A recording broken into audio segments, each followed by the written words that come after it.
Hello lovely people. The weekend's due and weekend means only one thing, Sunday breakfast. So today I've got a special recipe all the way from Bosnia. It's called a Cevapi. It's a skinless sausage and it's had with something called an Ajvar. It's a very intense condiment with a Greek Balzama. It's a cousin of your pita bread and it's simply better than a pita bread. So let's get started. Cevapi, aka skinless sausages. We need some meat. I have 500 grams of mutton.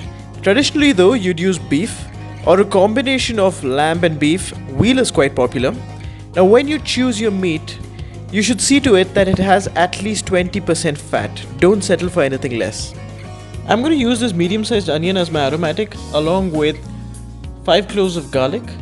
I also have 1 teaspoon of salt, half a teaspoon of black pepper, 1 teaspoon of paprika, and here I have half a teaspoon of baking soda. The baking soda is going to help tenderize the meat and give the sausage an amazing texture. As usual, we're going to start with our onion, but this time we're going to grate the onion. The reason for grating my onion is that an onion tends to bleed a lot more if grated, and that is exactly what we want to get rid of. We want to get rid of all the excess moisture. While cooking minced meat, avoid any moisture in your patty. If not, it'll end up steaming your meat. Now for the garlic, I'm going to use a mortar and pestle, only because I have one. So take your garlic and add about 1/4 of a teaspoon of salt to that. I'm going to dump the rest of the salt in my meat and begin to pound my garlic. And done. Now add your pepper, paprika, baking soda and mix very well. You will feel your meat come together. Once you see everything has been incorporated, shape them into sausages. For this you'll need a little bit of water for the ease of shaping. Now we all know what sausages look like, but you can really shape them the way you like. You can even turn them into burger patties, but keeping them as sausage shaped is the more traditional way. While shaping them, don't make them too thin, keep them on the thicker side. So my humble request is you don't fry them right away. You want the flavors to really mature, and so keep them in the fridge for at least 2 hours. So while our sausages chill in the fridge, I'm going to start working on the ajvar, which is the condiment. But I'm sure some of you would have a question about whether this can be made with chicken. And yes, absolutely, it can be made with chicken. The only thing is chicken lacks the meatiness of a red meat. So you might want to spike it up with something that elevates that additional umami. So you could add, say, a couple of tablespoons of Worcestershire sauce and it will be as good, as intense. Now an ajvar is really the hero of this dish. It is so full of flavor, it is so easy to make and it can be stored over a while. So let me show you how to make it. So for our ajvar we'll need 3 red capsicums, 1 large aubergine. So I recently found out that there is a male and female aubergine, and if this pot is round, it's a male aubergine with lesser seeds. We'll find out. We'll also need a few cloves of garlic. I have about 5. Here's 1 teaspoon of salt, a teaspoon of pepper, a teaspoon of paprika, and 1/4 of a cup of olive oil. Finally, I also have 1 lemon. So the process of making ajvar is rather familiar. We start by pricking the outer surface of an aubergine with a fork, following it up by oiling our aubergine and our capsicums and placing them straight up on an open flame. So I do have 4 flames and I've decided to be a lot more efficient and also give you a little bit of a spectacle. Now you don't want these just charred from the outside, but completely softened and cooked from within. Once you feel it's completely cooked, take it off the flame, place it in a jar, cover it until it's completely cooled. Once cooled, skin them.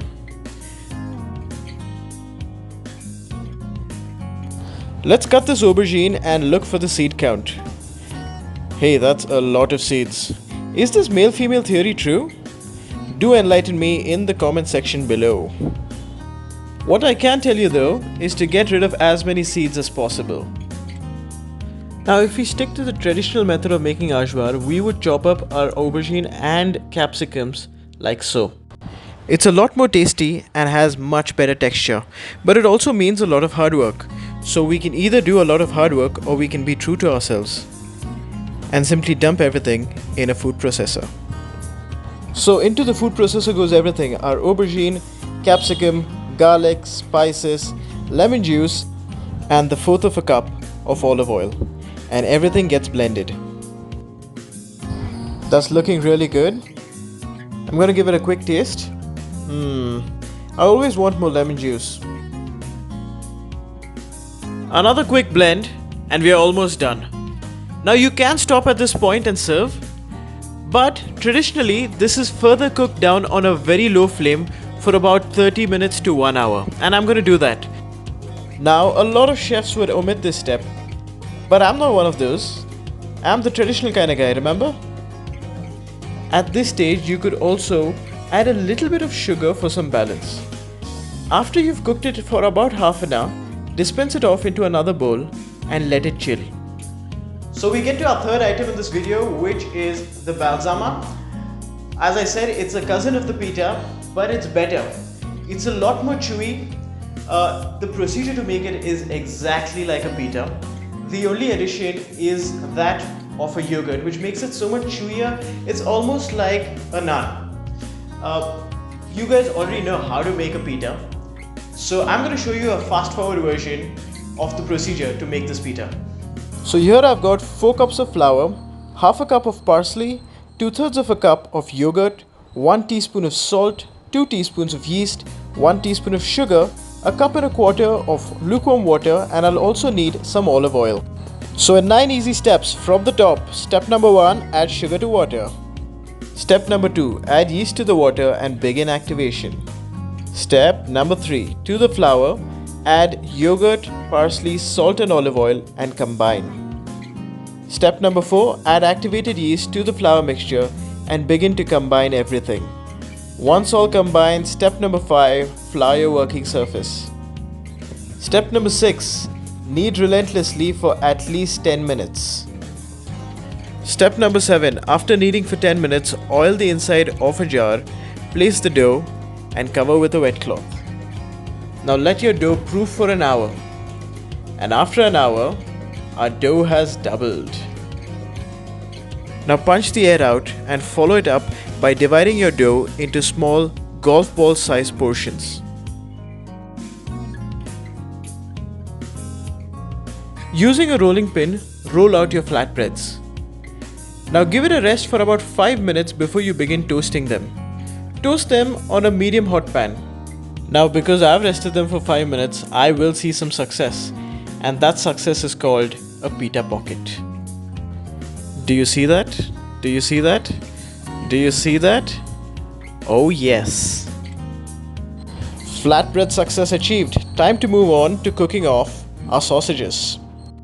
For this, we'll need a smoking hot griddle pan. Add some oil to your griddle pan and we are ready to roll. Now on your pan, add your sausages.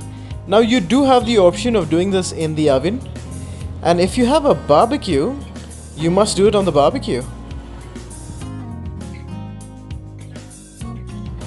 Now we want to cook them until they're completely firm, and this should take anything between 7 to 9 minutes.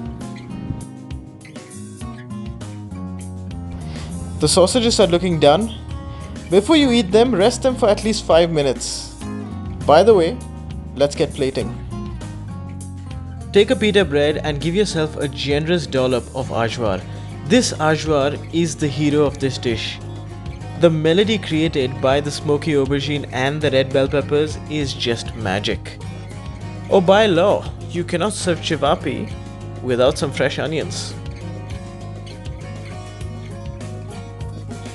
So I think you should be kind to yourself. Give yourself a couple of sausages, a little bit of mint yogurt, and breakfast, my friend, is ready. So I did mention this is a breakfast, but really in the Balkans it's had at any time, for lunch, for dinner, as a snack. So knowing this recipe is a real asset. Also, a real asset would be the ajvar. As I said, it can be stored over a period of time. So just get a sterilized bottle, fill your ajvar in and keep it in the fridge, and it can go on for months. It acts like a fantastic spread, a good condiment. It goes in your sandwiches. It'll really elevate your sandwich. So do make that. Also, if you have nothing at home and you just have some bread lying around, just go on with some ajvar and some pita. It is heavenly. Also, if you've liked this recipe and if you've been liking what I've been making, do like, share and subscribe. Thank you for watching.